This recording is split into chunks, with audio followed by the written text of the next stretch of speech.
So in this video we want to look at the discriminant. So this is a natural follow-on from the previous video where we reviewed the general quadratic formula. And a special part of the quadratic formula is known as the discriminant. And it's a really useful part in terms of thinking about the number of solutions that a quadratic equation might have. So when we graph, when we graph a quadratic, we obtain a parabola. And if we think about how many x-intercepts can a parabola have, okay? When we talk about x-intercepts of a parabola, they might also be referred to as roots or zeros of the quadratic equation. So all of those things are the same, okay? The number of solutions to the quadratic equation is the number of roots that the quadratic has, which is the number of zeros that the quadratic has, all of which are the same as the number of x-intercepts that the equivalent parabola would have. So if we think about the shape of a parabola, it's possible for the parabola to cross the x-axis twice. It's possible for the parabola to just touch the x-axis at one point and hence there only be one x-intercept or one solution to the equation, or it's actually possible for the parabola never to touch the x-axis at all and hence a quadratic equation could have no solutions, no roots, no zeros.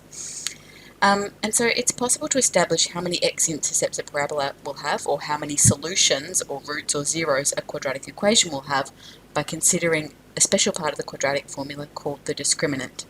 And the discriminant is the part underneath the square root. And it's an important part because it allows us to discriminate as to whether the equation will have one solution, two solutions, or zero solutions. Can I please reiterate, students get this wrong all the time, the discriminant does not involve the square root. Discriminant does not equal the square root of b squared minus 4ac. The discriminant is b squared minus 4ac. The fact that it sits underneath the square root is what makes it really powerful and what allows it to tell us things, but the discriminant itself does not include the square root. So can we be really careful and precise about that, please?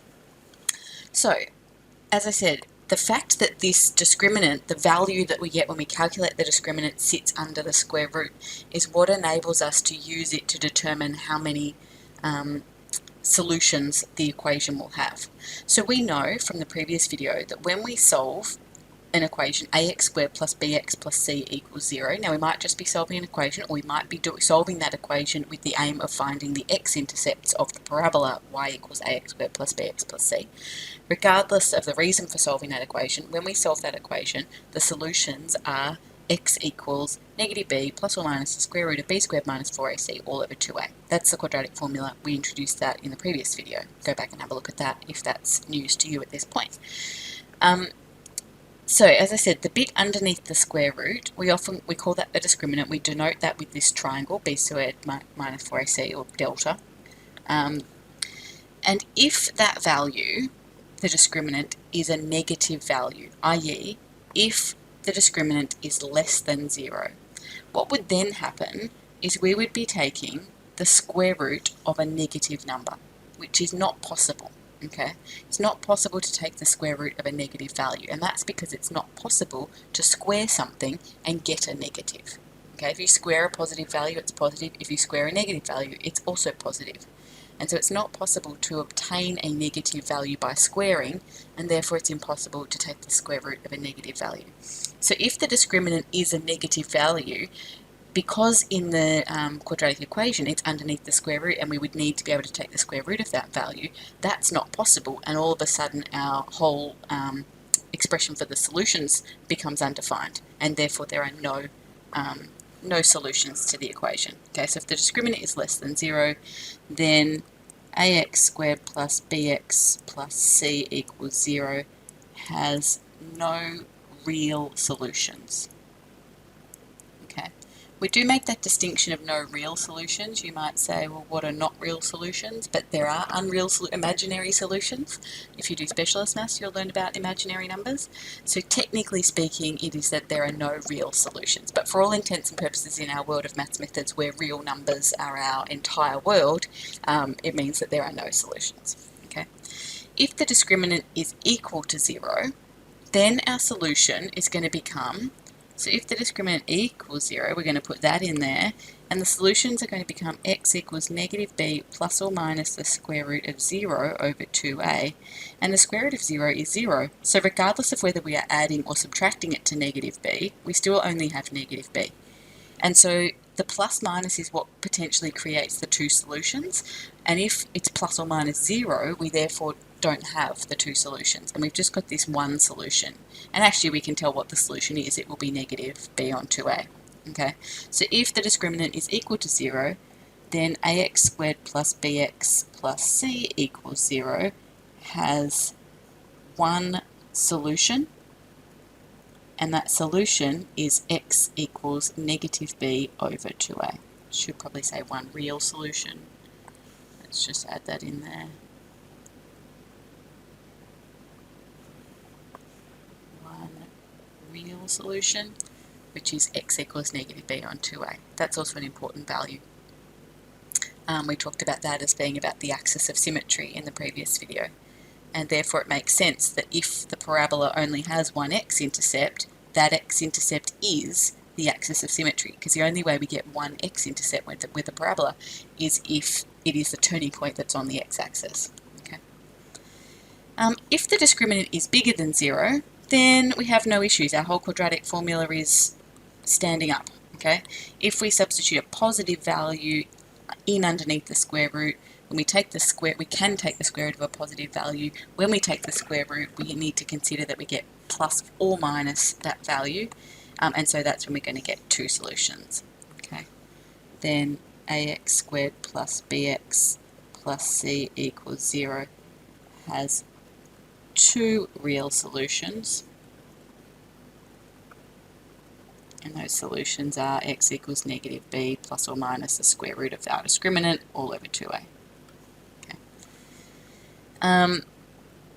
Now, more specifically within that category, if the discriminant's a perfect square, so if the discriminant, for example, were to equal 16, okay, so if, this was to be 16, well then our solution is negative b plus or minus 4 over 2a, and 4 is no longer a surd, and so what we get is a solution. If the discriminant is a perfect square, we'll get solutions that don't have surds in them. In fact, we would have got solutions that we could have obtained through factorization, not using the quadratic formula. So, but if our discriminant is a perfect square, then the two solutions will be rational solutions. So remember, surds are irrational numbers, numbers that as decimals go on and on forever with no repeat. Whereas in this case the solutions will be rational, which means they can be represented as a fraction. Hence the two solutions will be rational solutions.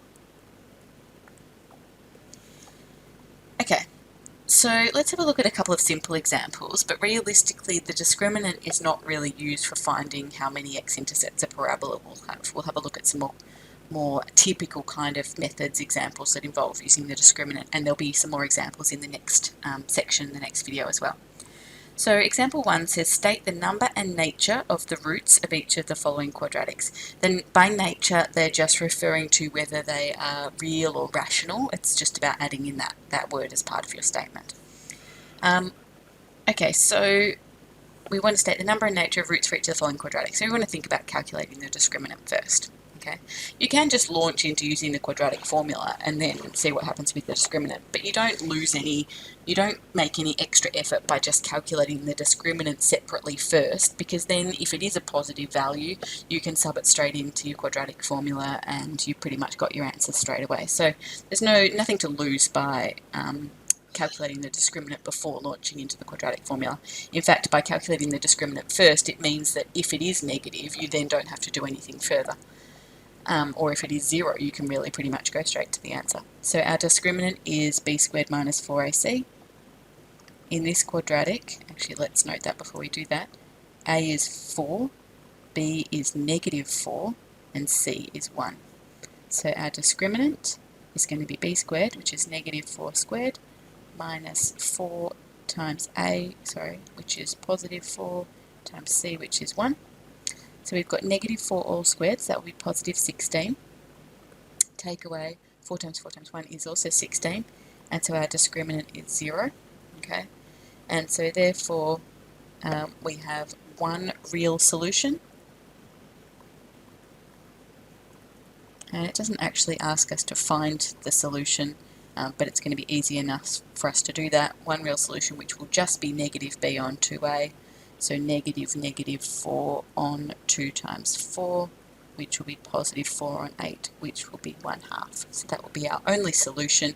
The fact that there's only one solution means that graphically, if we were sketching this parabola, it is the turning point that's on the x-axis and the turning point that has a coordinate of x equals 1/2.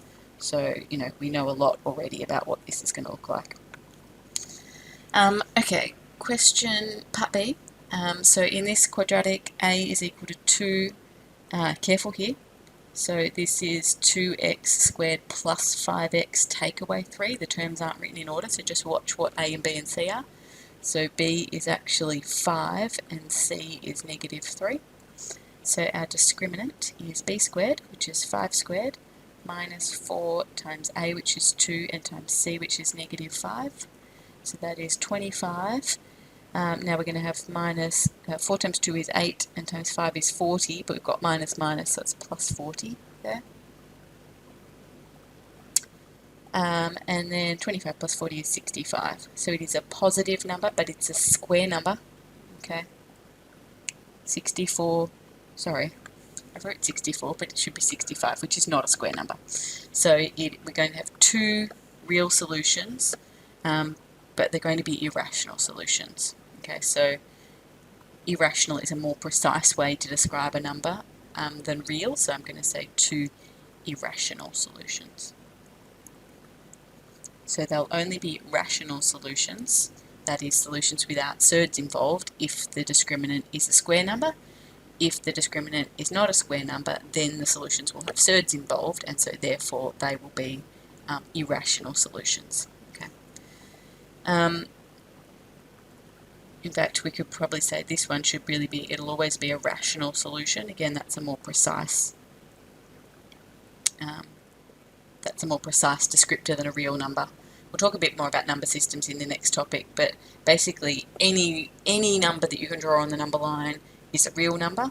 Some of those numbers, all real numbers, can be divided into either rational or irrational numbers. So if we can specify that the solution is rational, that's a more precise definition of what kind of number we have than saying that it's real. So, technically it has one real, but actually if there's only one solution, it will be a rational solution. Actually, that's unless a, b, or c is a surd. So if you have the equation root 2x squared, then it won't be. So I guess that's why we don't make that blanket statement. But in this instance, that solution is just 1/2. And so if all your coefficients are integers or rational themselves, then your solution will be rational. So we've got two irrational solutions. It doesn't ask us to find them, but it's not going to be hard to do so. So our quadratic formula is -5 plus or minus the square root of the discriminant, which we now know is 65, all over 2a, 2 times a in this case is 4. Root 65 can't be simplified. There's no square number that goes into 65, so therefore the fraction can't be simplified any further either.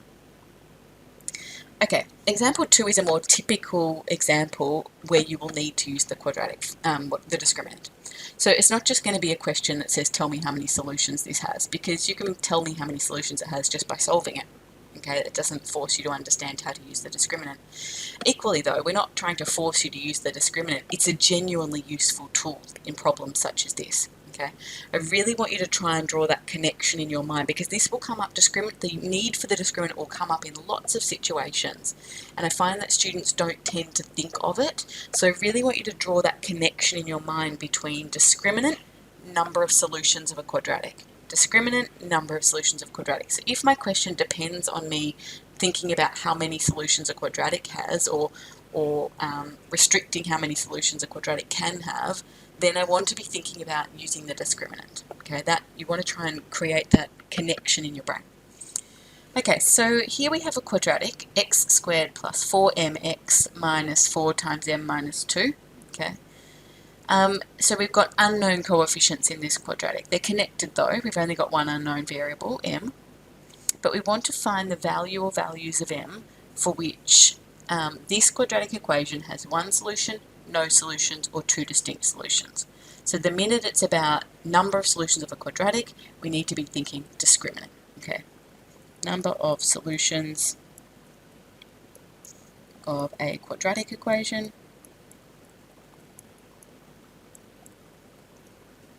We want to immediately think of discriminant. Okay, so our quadratic equation is x squared plus 4mx take away 4 times m minus 2. Okay, so our coefficients are 1, that's 1x squared, 4m, and all of that is c. Okay, so a is equal to 1, b is equal to 4m, and c is equal to negative 4 times m minus 2, which you might expand out and choose instead to write as positive 8 minus 4m. Up to you. Okay. Alright, so we want to think about discriminant. You'll notice I'm not answering part A, B, or C. I want to calculate the discriminant first, and then I'll worry about answering A, answering B, answering C. Really, we'll be able to answer them all pretty much together. So let's calculate the discriminant. Our discriminant is b squared minus 4ac. So in this quadratic, that is 4m squared, so the whole thing squared, minus 4 times a, which is 1, and times c, which is 8 minus 4m. Okay, let's tidy that up and simplify it before we worry about what we need to do with it. So 4m all squared is 16m squared, and then we have minus, the 1 doesn't really matter, we've just got minus 4 times 8 minus 4m. So minus 4 times 8 is minus 32, minus 4 times minus 4m is plus 16m. Just going to write that in order. 16m squared plus 16m minus 32. Okay, now let's think about answering the question. So part A, we want one solution in part A, which means that we want to think about when the discriminant is equal to 0. Okay, so we want to make our discriminant 16m squared plus 16m minus 32 equal to 0. Now, I want to be clear about something. Up here it might have been tempting to go, oh, there's a common factor of 16, let's divide everything by 16, which would have been nice, but these two things aren't equal anymore. Okay, the discriminant doesn't equal this. The discriminant equals that. However, now when I want to make the discriminant equal to 0 and I'm solving a quadratic equation, the common factor of 16 is useful because I can divide both sides of the equation by 16 and still have two equivalent equations. Okay, so you can't just divide by 16 and say that those two things are equal to each other, but we can create two equivalent equations because we're dividing both sides of the equation by 16. Okay, factors of negative 2 that add up to positive 1.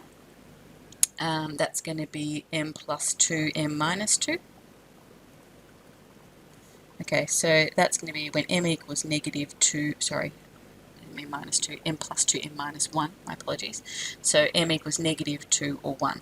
So we'll get one solution if m equals negative 2 or if m equals 1. Okay, part B. Just going to maybe go up here because we'll be able to really answer part B and C at the same time, but I'm just going to come up here again. So part B, what do we want for B? Which one? No solutions.